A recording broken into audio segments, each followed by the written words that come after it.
nuk më duket Masakra e 4 shkurtit përplas të majtën me të djathtën pas 70 vjetësh. Të hënën në një deklaratë të paqartë, në një fjali dhe me gabime gjuhësore, këshilltarët e LSI-s kërkuan të rikthenin emrin e rrugës dëshmorët e 4 shkurtit. Grupi i këshilltarëve të Lëvizjes Socialiste për Integrim i ka dërguar propozimin Këshillit Bashkiak të Tiranës për të rivendosur emrin rruga dëshmorët e 4 shkurtit.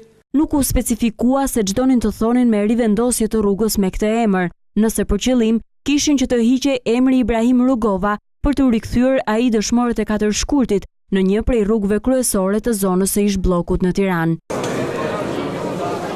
Një ditë më pas, kreu i Lëvizjes Socialiste për Integrim Ilir Meta, në një aktivitet në përkujtim të 70 vjetorit të masakrës, e quajti të pafalshme heqjen e emrit të kësaj rruge 2 vjet më parë, me rastin e pavarësisë së Kosovës. Ne sot shprehim keqardhjen dhe dhimbjen e thellë për aktet të pafalshme që kanë ndodhur, sikurse është edhe heqja e emrit të rrugës dëshmorët e 4 shkurtit. Dhe natyrisht që është momenti për të bërë një rivlerësim, për të rivendosur drejtësinë. Demokratët janë habitur me ish aleatët e tyre. Siç tha kreu i këshilltarëve të djathtë, e kishin bërë këtë akt së bashku me votat e LSI-s në Këshillin Bashkiak.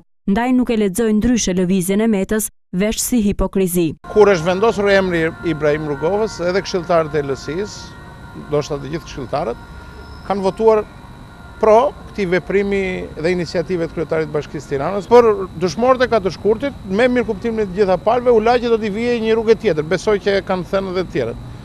Pretendosh sot që të riheqësh emrin e Ibrahim Rugovës, do të thotë që të bësh një tentativë të pastër për përçarje të shqiptarëve. Mua më duket një gabim i pafalshëm, një demagogji dhe papërgjegjshmëri e pastër.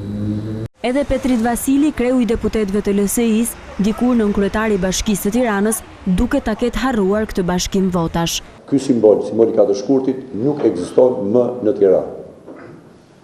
Dikur për shkak të një veprim, të një propozimi dhe një miratimi të njëanshëm nga shumica e djathtë në Bashkinë e Tiranës. Sidoqoftë, ajo që nuk u bë e qartë në krye të herës prej këshilltarit të tyre, u kthjellua prej Vasilit. Emri i rrugës Ibrahim Rugova nuk ndryshon. Kemi kërkuar që të nderohet dhe të respektohet simboli i Ibrahim Rugovës, por të nderohet dhe të respektohet në maksimumin e tij dhe simbolet e 4 shkurtit ngërthe. Pra, të gjendet të zgjidhe një rrugë dinjitoze në Tiranë, ti vendoset emri i 4 shkurtit.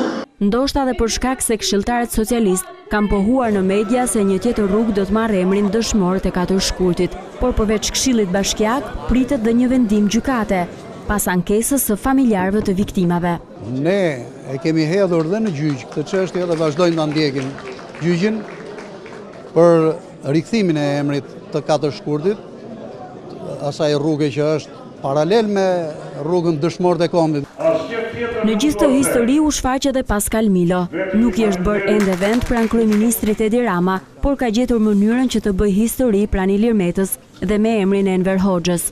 Edhe Enveri do të jepet ajo që është për t'i dhënë për atë që ka bërë.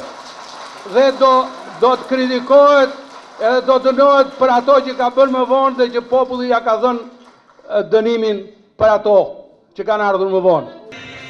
Në 400 vjetorin e Tiranës si qytet, debati mes të majtës së të djathtës për të tilla çështje sapo ka nisur.